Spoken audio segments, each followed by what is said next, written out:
আবু সাঈদ খুদরি রাদিয়াল্লাহু তাআলা আনহু, আয় হায় আবু সাঈদ খুদরি রাদিয়াল্লাহু তাআলা আনহুর বাবা মালিক ইবনে সিনান রাদিয়াল্লাহু তাআলা উহুদের প্রান্তরে নবীজির দান্দান মোবারক ভেঙে গেল, মাথা মোবারকে লোহার কড়া ঢুকে গেল।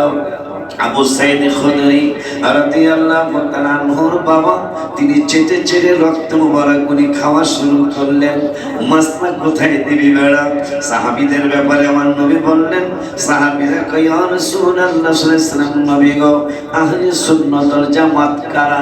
নবী কয় মা আনা আলাইহি ওয়া আসহাবি, আমি এবং আমার সাহাবীদের পথ মতে যারা চলবে এরাই হলো আহলে সুন্নাত ওয়াল জামাত। অন্যরা এরাই হইল জান্নাতি দল।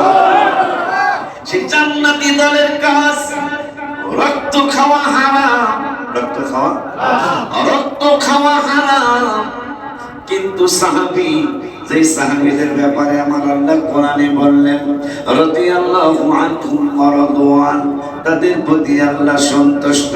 যে সাহাবীদের ব্যাপারে কোরআনে আল্লাহ বললেন ইদিয়াকুলু লিসাহিবিহি লা তাহজান ইন্নাল্লাহা মা'ানা, যে সাহাবীদের ব্যাপারে আল্লাহ কোরআনে বললেন ওয়াত্তাখিযু মিন মাকামি ইব্রাহিমা মুসাল্লা, যে সাহাবীদের ব্যাপারে কোরআনে আল্লাহ বললেন ইন্নাল্লাযীনা ইউবাইয়ুনাকা ইন্নামা ইউবাইয়ুনাল্লাহ, যে সাহাবীদের ব্যাপারে কোরআনে আল্লাহ বললেন লাকাদ রাদিয়াল্লাহু আনিল মুমিনিনা ইদ ইউবাইয়ুনাকা তাহতাশ শাজারাতি ফাআলিমা মা ফি কুলুবিহিম, যে সাহাবীদের ব্যাপারে আমার আল্লাহ বললেন মান কানা আদুওয়ান লিল্লাহি ওয়া মালাইকাতিহি ওয়া রাসূলিহি ওয়া জিবরিলা ওয়া মিকালা ফা ইন্নাল্লাহা আদুউল লিল কাফিরিন।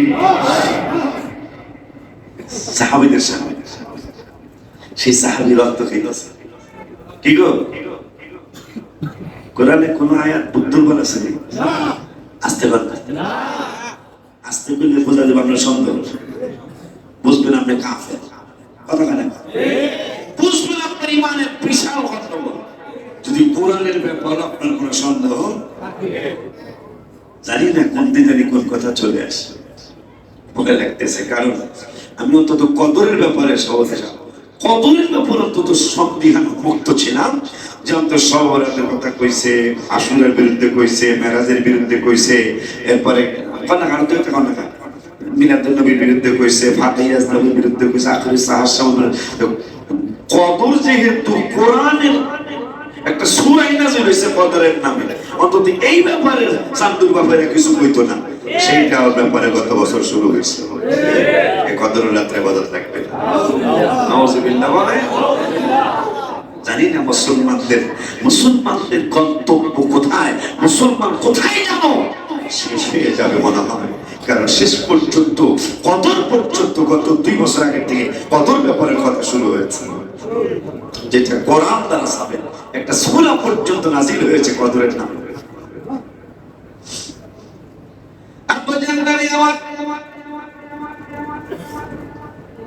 মালিক ইবনে সিনান রাদিয়াল্লাহু তাআলা আবু সাঈদ খুদরি রাদিয়াল্লাহু তাআলা আনহুর বাবা, তিনি রক্ত মোবারক চুষে চুষে খাচ্ছেন, অথচ রক্ত পান করা হারাম। রক্ত পান করা কথা কয় না কা, রক্ত পান করা হারাম।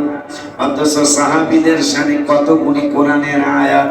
সেই সাহাবী নূরের নবী সাল্লাল্লাহু আলাইহি ওয়াসাল্লামের রক্ত মুবারক পান করছেন। আমার নূরের নবী সাল্লাল্লাহু আলাইহি ওয়াসাল্লাম কা মালিক ইবনে সিনান রে, ও আবু সাঈদ খুদরির বাবা, তুমি এটা কি করছো বাবা? ইয়া রাসূলুল্লাহ সাল্লাল্লাহু আলাইহি ওয়াসাল্লাম, নূরের নবী গো, আমি আমার অন্তঃকরণে আমার পেট মুবারকে রক্ত মুবারক গুলি গলৎকরণ করছি, আমি জমা রেখে দিচ্ছি। যেখানে মানুষ জুতা দিয়া পাড়া দিতে পারবে না, যেখানে ঝাড়ু দিয়া ঝাড়ু দিতে পারবে না, ইয়া রাসূলুল্লাহ সাল্লাল্লাহু আলাইহি ওয়াসাল্লাম এমন জায়গায় রেখে দিচ্ছি নিরাপদে থাকবে। আমার নূরের নবী সাল্লাল্লাহু আলাইহি ওয়াসাল্লাম সাহাবীদের উহুদের ময়দানে সাহাবীদেরকে ডাক দিয়া কয় come here come here come here শুফ শুফ শুফ শুফ মানে দেখো দেখো দেখো কি দেখবো ইয়া রাসূলুল্লাহ কয় জান্নাতি কোন লোক দেখছো নি কয় জান্নাত আর জাহান্নাম তে ইন্তেকালের পরে ওই এই পাগলাটাই ইন্তেকাল হওয়ার আগে জান্নাতি হয়ে গেছে কয় কেমনে আমি রাসূলের রক্ত মোবারক পান করার বদৌলতে তার জন্য তার বংশের জন্য চিরদিনের জাহান্নাম আল্লাহ হারাম করে দিয়েছে